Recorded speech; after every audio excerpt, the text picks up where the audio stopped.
As the ancient adage suggests, a smooth sea never made a skilled sailor. If you want to make something great, you must overcome the greatest obstacles, and the Duffer brothers definitely came across and hunted down more than a handful of demogorgons on their way to creating and producing the global hit Stranger Things. Let's step into them. 1. Multiple rejections from networks and studios. The brothers pitched the show, originally titled Montauk, to 15 to 20 different networks and cable channels before Netflix said yes. Almost everyone passed, often because they didn't believe an adult-oriented horror sci-fi series could be led by child characters in real peril. Many demanded changes like aging up the kids or removing them entirely as leads, notes the Duffers refused to take. 2. Disappointment from their debut feature film. Their first major project after film school, the 2015 post-apocalyptic thriller Hidden, acquired by Warner Brothers after a bidding war, received poor reviews and limited release. Coming off that high-profile flop left them disillusioned with Hollywood and the movie industry, making them question whether they even belonged in filmmaking at all. 3. Lack of experience and control as first-time showrunners. At just 32 years old with almost no directing credits, networks were unwilling to let the virtually unknown brothers direct the series themselves. Most offers, if any, wanted to bring in veteran directors, but the Duffers insisted on retaining creative control. Only Netflix trusted them to write, direct, and executive produce from day one. 4. Skepticism about the core concept, kids plus hardcore horror. Executives repeatedly told them the blend of child protagonists with graphic violence, supernatural terror, and R-rated elements wouldn't work in the post-Stranger Things pre-streaming boom era. The idea of a serialized 8-hour Spielberg meets Stephen King story, with heavy 80s nostalgia, was seen as too niche or risky for traditional TV. 5. Early doubts about the show's future even after greenlight. Netflix gave the series almost no traditional marketing. No billboards, limited ads, which left even cast members like David Harbour so discouraged that he shaved his head and went off the grid, convinced it would flop.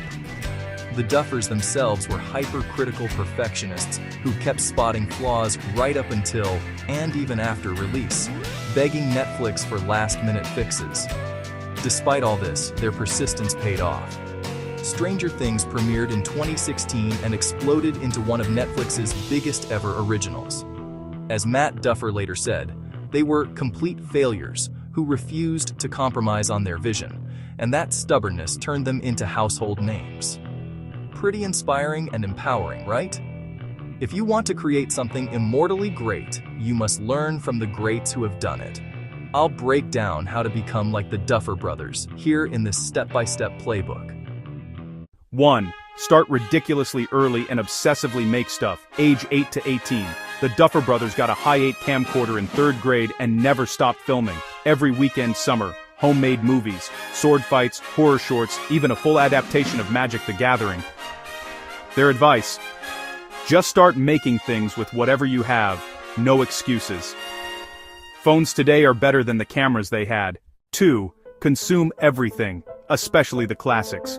They watched thousands of movies, TV shows growing up, obsessed over Spielberg, Stephen King, John Carpenter, Wes Craven, Sam Raimi, David Lynch. Their advice: watch everything, good, bad, old, new. You absorb rhythm, tone, and what works subconsciously. 3.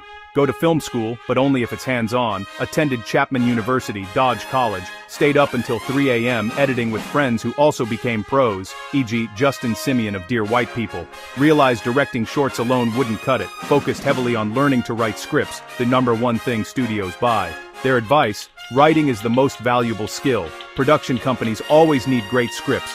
Read that again. Writing is the most valuable skill. Production companies always need great scripts. Not with AI, but with all your combined knowledge, inspiration, passion, and imagination. Write that great script yourself. 4. Move to LA right after graduation and take any job. Worked as PAs, assistants, whatever, paid rent. Wrote spec scripts constantly. Sold their first feature script, Hidden, to Warner Brothers in 2011. Directed it in 2015. It flopped commercially, but proved they could finish something. 5. Accept failure as fuel. Hidden was dumped straight to VOD. Pitched Stranger Things, originally Montauk, to 15 to 20 networks. Every single one passed. Most said, take out the kids, or no one wants the 80s. Almost quit Hollywood entirely. Their advice? We were complete failures. Burn the ships, don't have too many safety nets or you'll fall back on them. Bet on yourself. The original quote is credited to Napoleon Hill. Burn the boats as you enter the island and you will take the island. 6. Only write what you love. Never chase trends. After years of writing what studios wanted and hating it, they said screw it and wrote the weird 80s kid horror love letter they always wanted. Write not for the audience, the investors, but yourself. Do what you love and write what you love. Always. For the Duffer brothers, that became Stranger Things. Their advice: write the thing only you can write. Personal stories from your childhood weird experiences are gold. 7. Refuse to compromise on creative control. Turned down offers for Stranger Things that wouldn't let them direct. Held out until Netflix said yes to everything. Straight to series order, plus they direct most episodes. Their advice: at some point you have to stop listening to notes that destroy your vision. 8. Find your creative soulmates. They're twins, so built in. But they stress surrounding yourself with collaborators who push you. Sean Levy became their warlock producer who fights studio battles. Their advice: work with people who make you better and protect your idea. 9. Treat writing like a muscle. They still write every single episode of Stranger Things themselves. No writer's room. Daily habit. Early mornings. Outline obsessively. Stare at blank pages until something clicks. Their masterclass tip: writing can feel impossible. Just start.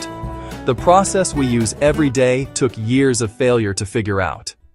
10. Persistence. Talent. 10+ years of rejection. Flop movies. Near quits. One perfect yes changed everything. Their repeated quote: we were failures who refused to give up on the weird thing we loved. Bottom line, there's no secret shortcut.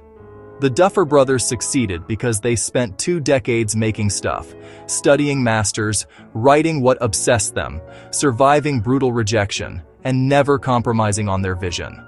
Start today, grab a phone, film something with your friends, write the story only you can tell, and don't stop for 15 years. That's literally how they did it.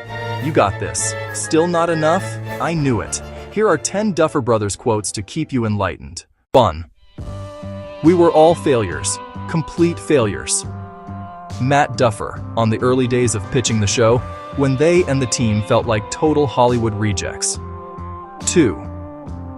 There's a particular feeling that I experienced in those summers in North Carolina that we are attempting to recapture because they were the best times of our lives. Matt Duffer, explaining the deep personal nostalgia at the heart of the series. 3. As much as Stranger Things is a love letter to these films and books we grew up loving, it's just as much a love letter to our own childhood in North Carolina. Matt Duffer. 4. We were a group of misfit toys.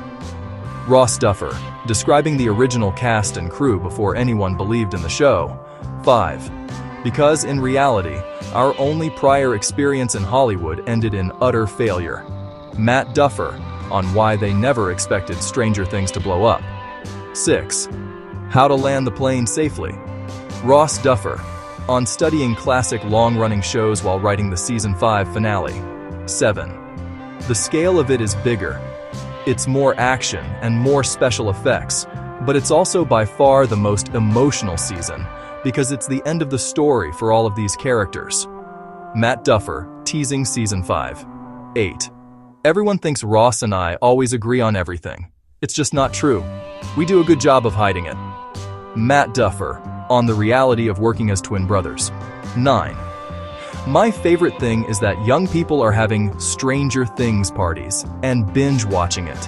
Hopefully, it leads them to go back and discover some of these movies and folks who inspired us so much.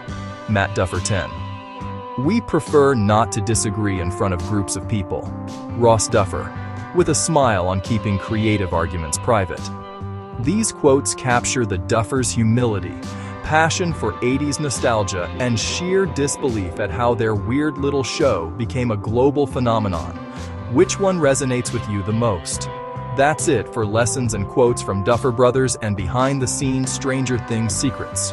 Before looking at Season 5, we take a quick look back at Seasons 1 to 4.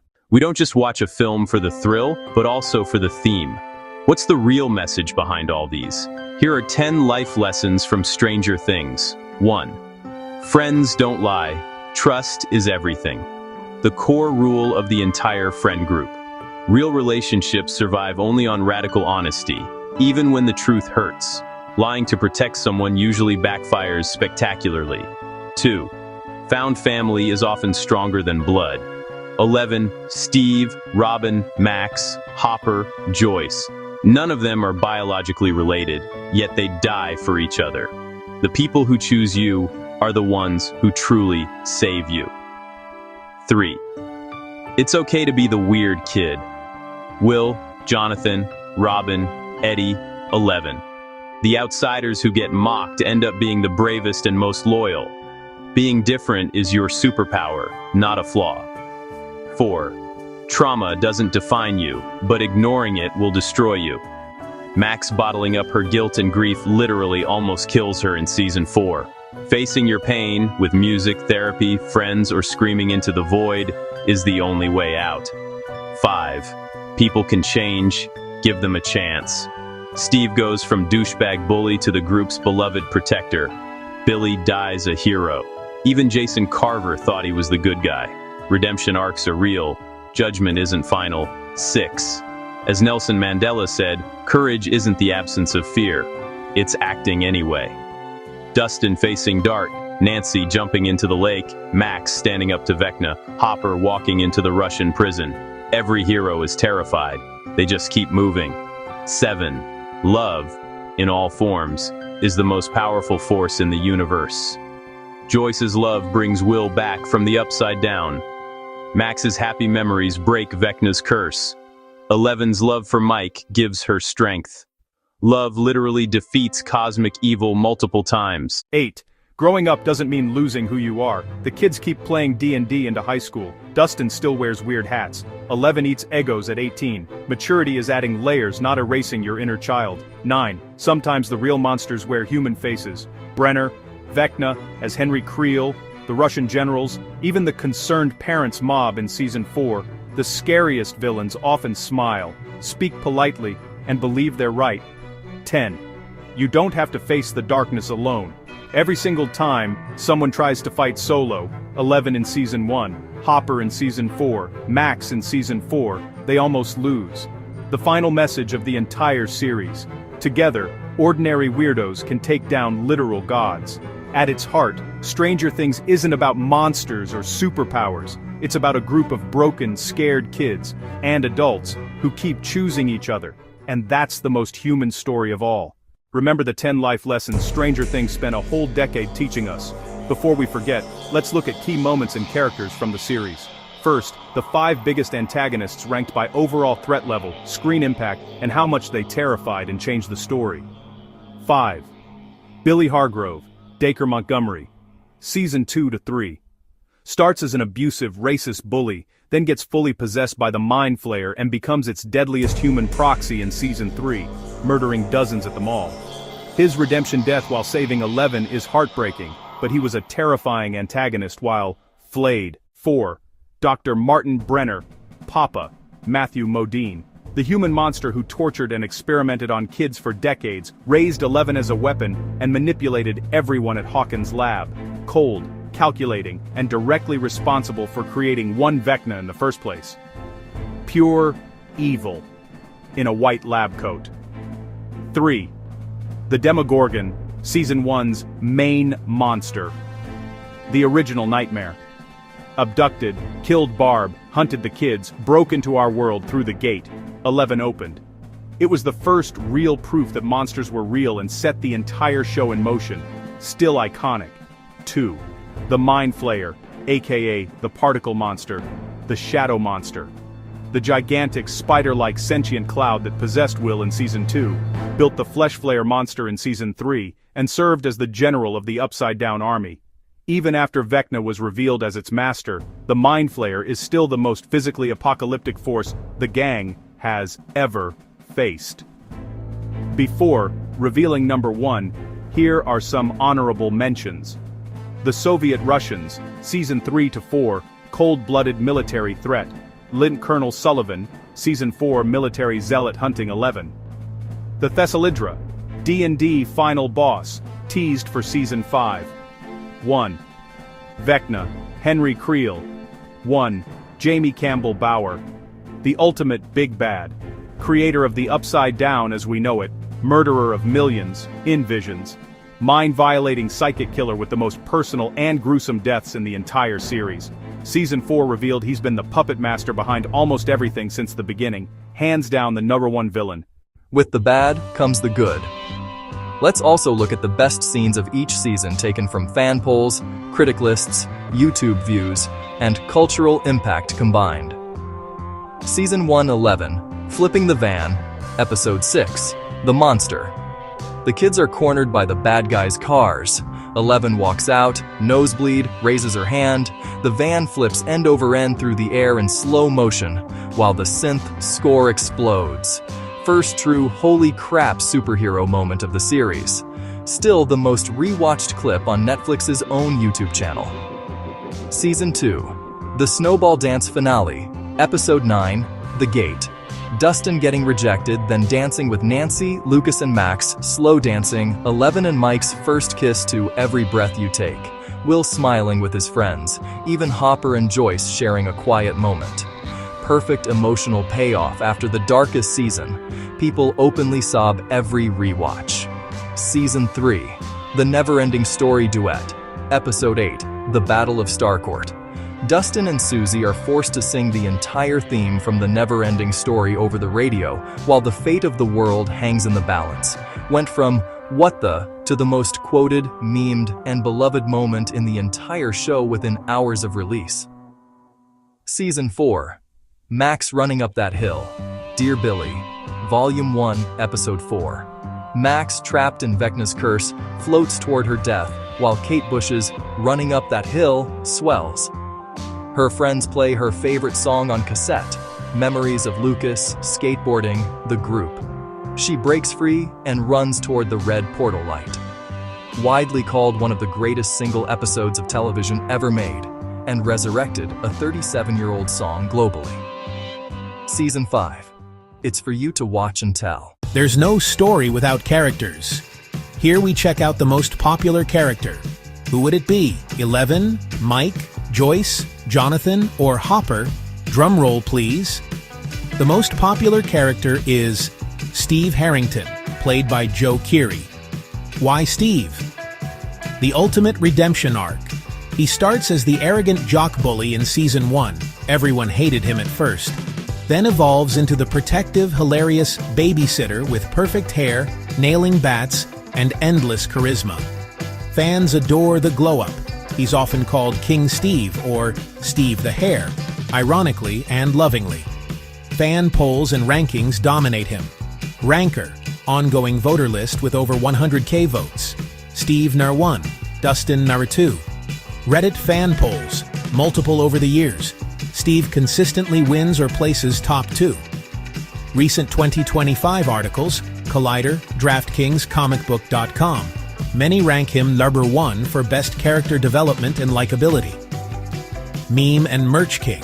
Scoop's Ahoy uniform, Ahoy ladies, and his bromance with Dustin and Robin spawned endless memes, cosplays, and Funko Pops. Joe Keery's real-life charm helps too. Close runner-ups, the eternal top tier. 1. Dustin Henderson, pure sunshine, best one-liners, I am on a curiosity voyage, and Gaten Matarazzo's infectious energy. 2. 11. The face of the show, iconic powers, friends don't lie, Waffles. She's the most recognizable worldwide, but sometimes edges out in favorite polls by the comedic, supporting cast. 3. Jim Hopper, dad energy, David Harbour's gruff heroism. 4. Eddie Munson, breakout Season 4 star. His tragic metalhead heroics and master of puppets scene still have fans campaigning Dr. Justice for Eddie. 5. Max Mayfield, running up that hill, cemented her. Sadie Sink's performance is heartbreaking and badass. Steve has held the crown since around Season 3 and never let go. Even with Season 5 hype, pre-release buzz still calls him the people's champ. Who's your favorite? Finally, here are top 10 quotes to round up the 4 seasons. 1. She's our friend and she's crazy. Dustin Henderson, Season 1, Episode 6. Dustin's frantic defense of 11 while she's flipping the van, peak chaos energy. 2. If we're both going crazy, then we'll go crazy together, right? Mike Wheeler, Season 1, Episode 8. The ultimate Mike 11 ship line. Still gives fans chills. 3. Nobody normal ever accomplished anything meaningful in this world. Jonathan Byers, Season 2, Episode 3. Quiet King dropping truth bombs. 4. Touch my butt, I don't care. Dustin Henderson, Season 2, Episode 6. Dart the Baby, Demogorgon's introduction. Pure Dustin panic. 5. Code Red, I repeat, Code Red.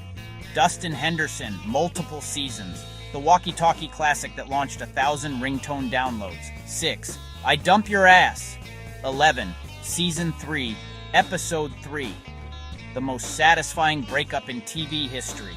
Mike never recovered. 7. It's not my fault you don't like girls.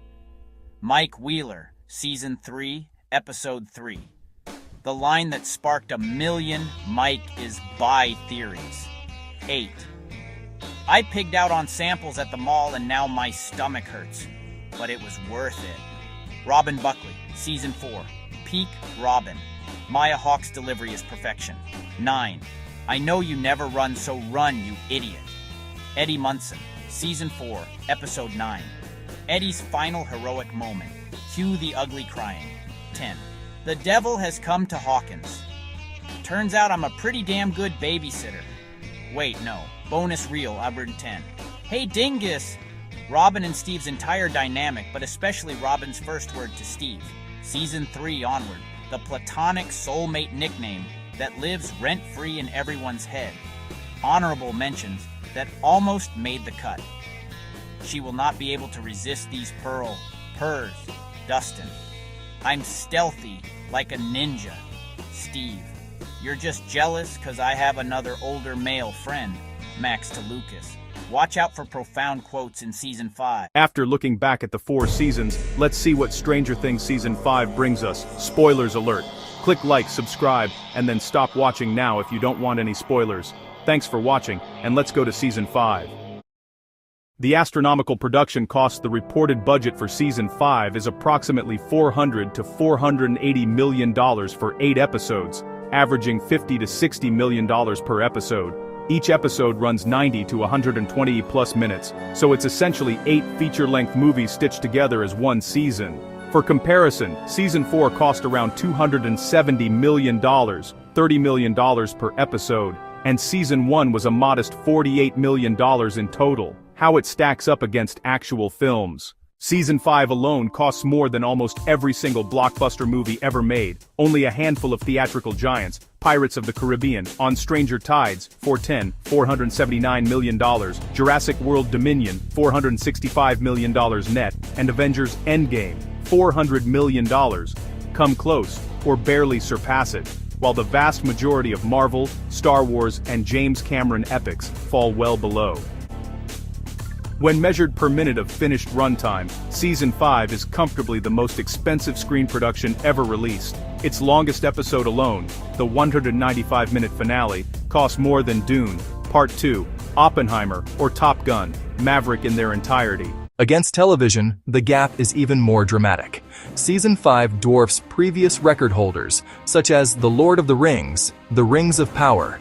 Season 1, $465 million, but spread across rights deals and a full season. And Citadel, $300 to $350 million. No other season of television has ever approached this figure without including massive IP acquisition costs. In practical terms, Netflix essentially commissioned 8 consecutive feature-length films, each with ILM-level VFX, thousands of extras, real explosions, and movie star salaries for a single streaming season. Whether measured against the biggest Hollywood tentpoles or the most lavish prestige series, Stranger Things Season 5 stands alone as the most expensive narrative production, film or TV, in history, when judged by pure dollars per episode or dollars per minute delivered. Now we take a look at the top 10 must-watch, most talked about scenes from Stranger Things Season 5. 1. The opening flashback, Will's full 1983 upside-down ordeal. Episode 1, The Crawl. The first 5 minutes Netflix released publicly, young Will hiding in Castle Byers, singing "Should I Stay or Should I Go?", fighting off the Demogorgon and that chilling Vecna encounter. It rewrites everything we thought we knew about Season 1 and had the internet screaming, full circle. Young Will, singing, "Should I Stay or Should I Go?" 2. Eddie Munson's epic return in Rooftop Master of Puppets reprise, Episode 3. Joseph Quinn is back. The metalhead shreds Metallica again on the Creel house roof while the group battles a swarm of demobats. The song topped charts again in 2025. Pure fan service goosebumps. 3. The massive Hawkins Warzone battle. Episode 4. Tanks, helicopters, thousands of extras in monster makeup, practical demobats on wires, and the biggest practical explosion Netflix has ever filmed, called Avengers-level chaos by early viewers. 4. 11 vs. Vecna rematch in the Void. Episode 2. Mind-bending psychic showdown with new powers on display. Millie Bobby Brown said this was her hardest scene ever to film emotionally and physically. 5. Max wakes up, finally. Episode 1. Cold open aftermath. Sadie Sink's coma ends in the most heartbreaking, heartwarming way. Running up that hill plays faintly. Tissues mandatory. 6. Steve's big damn hero moment with the nail bat. Episode 3. King Steve grabs the iconic bat one last time in a sequence that had Joe Keery trending for days. Mom Steve lives forever. 7. The Core 4, Mike, Dustin, Lucas, Will, D&D Final Campaign. Episode 2. Grown-up versions of the kids playing one last intense Dungeons & Dragons session that mirrors the real apocalypse. Gaten Matarazzo improvised half Dustin's lines, hilarious and tear-jerking. 8. Hopper and Joyce's emotional reunion fight. Episode 1. David Harbour and Winona Ryder deliver the dad-mom energy we've waited years for. That 3 inches callback destroyed everyone. 9. Holly Wheeler's terrifying Vecna vision. Episode 1. New cast member Nell Fisher steals the show as little Holly gets targeted. The clock chimes return, scarier than ever. 10. The mid-volume 1 cliffhanger gate explosion. Episode 4 ending. The biggest no way moment of the season so far. Sets up the Christmas Day episodes perfectly and had Reddit in absolute meltdown. Volume 1, episodes 1 to 4, is all set up and payoff for 10 years of lore, but it's already being called the most emotional and ambitious start to any season. Volume 2 drops Christmas Day. Brace yourselves. Which one are you dying to see most? Before watching, here are 5 must-know facts about Season 5 Production 1. Filming took a record-breaking 19 months. Principal photography started July 2023, delayed by the 2023 WGA SAG strikes, wrapped on October 31st, 2025. That's the longest shoot in Netflix history, longer than any Marvel movie.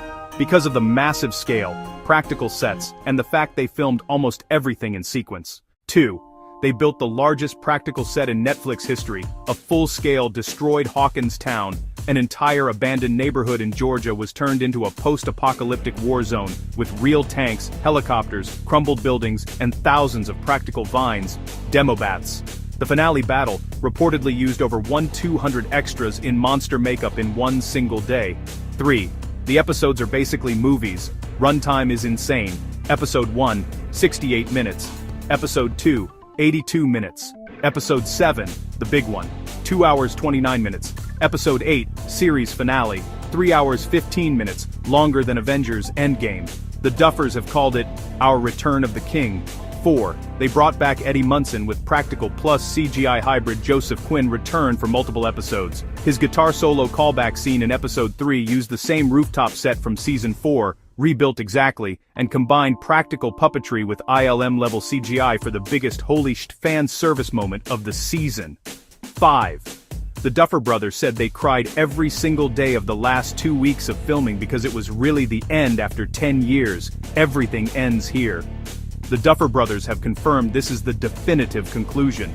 No season 6. The story arc they planned back in 2015 wraps up for good, though spin-offs like the animated series and the stage play The First Shadow will continue the universe. 6. Release schedule is split into 3 parts. Movie-length episodes. Volume 1, Episodes 1-4, November 26, 2025. Volume 2, Episodes 5-7, December 25, 2025, Christmas Day. Finale, Episode 8, December 31st, 2025, New Year's Eve. Most episodes are 90 to 150 plus minutes long. Basically, 8 feature films. 7. Vecna, Henry. 1 is still the big bad, and very much alive. Jamie Campbell Bower returns as the ultimate villain. Season 4 revealed he's Henry Creel, the first test subject, Yo01, who massacred the other kids at Hawkins' lab and was banished by 11 into the Upside Down, where he became Vecna. His endgame, reshaped the world in his image. 8. Will Byers is central again. Noah Schnapp has said this is Will's season.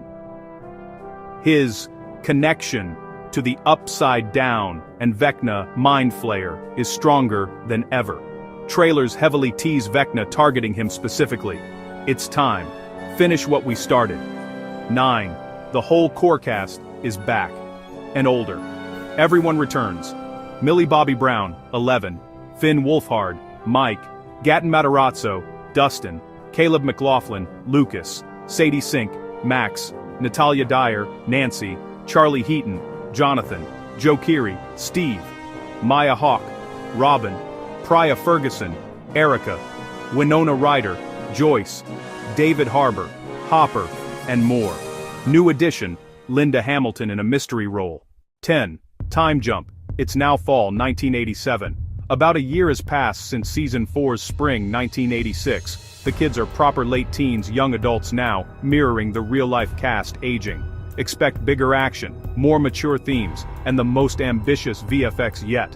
11. Hawkins is basically a war zone. The town is under full military lockdown. Trailers show tanks, helicopters, quarantine neighborhoods, and the upside-down fully invading reality. Demogorgons, bats, and new horrors are everywhere. This is all-out war. 12. Expect major deaths and heartbreak. The Duffer brothers have promised no one is safe, and that the finale will be emotionally devastating. Think Game of Thrones level stakes. Trailers are packed with crying blood and characters saying goodbye. Stock up on Eggos, queue up some Kate Bush, and clear your schedule. The end of Hawkins begins in just a few days. Who do you think won't make it out alive? Here you are. Everything you need to know about the Duffer brothers, Stranger Things, and the good old 80s. I'm Quote Guy, and you are watching Top Quotes by Top Guns. Subscribe, like, and follow our YouTube and IG. Till next time, bye.